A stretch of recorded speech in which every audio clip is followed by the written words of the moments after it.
want to remind everyone that we are taking up some donations for Silver City, specifically kind of for Rolling Fork too. There's some families that are families of the families of Blackjack, so we're going to try to donate specific needs to them, and a list of those needs are going to be in the comment section below, and then we'll also do a specific Facebook post so that you know what we need to take up. So anyways, if you can bring that by either tonight or by Friday morning, we're going to try to ship that Friday morning to where it needs to go. But let's dive into the text that we're going to be in today, which is 1 Corinthians chapter 5. 1 Corinthians chapter 5, and it goes and it begins by talking about a man who is sleeping with his stepmother. And the people in the church are kind of glad about this. They're like, oh man, look what we're doing.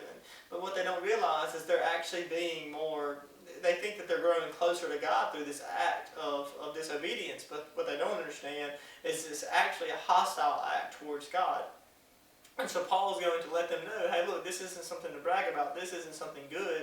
What you should do instead is to kick this man who is sleeping with his stepmother. You should kick him out of the church.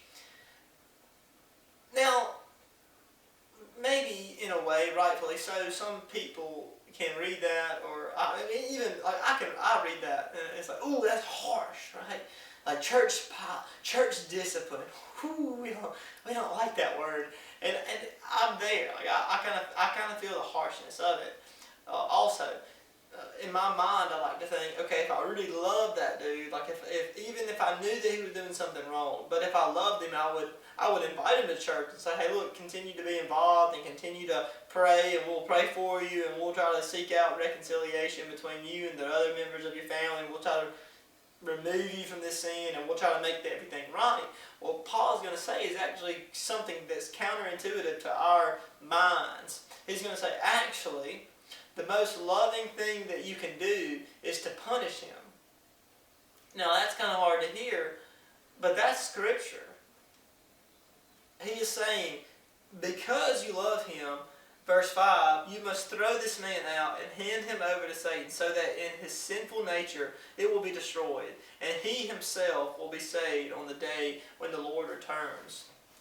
This is the idea that the man has a sinful nature. We want that part of him to be destroyed, but the man also has a soul, and we want that part of him to live forever. So to do that, the most loving thing that you can do is to punish him. And that kind of is for many aspects of our life, not only in church, but in raising children.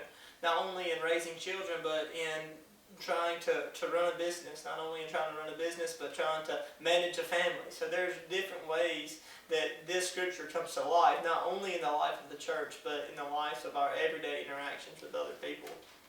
So he says, steward it by love, by throwing him out, and do this only for a time. In 2 Corinthians, he's going to actually say, look, it's been long enough. Reinstate him, bring him back into the church. I love what verse 9 says. It says, when I wrote to you before.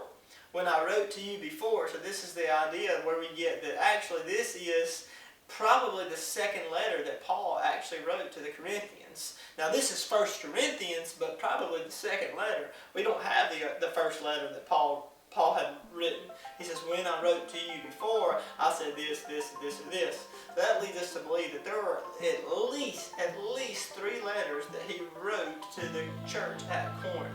And he says that when I wrote to you, I told you not to do this, this, and that. He says, but I wasn't talking about unbelievers who indulge in these things. I was talking about the believers.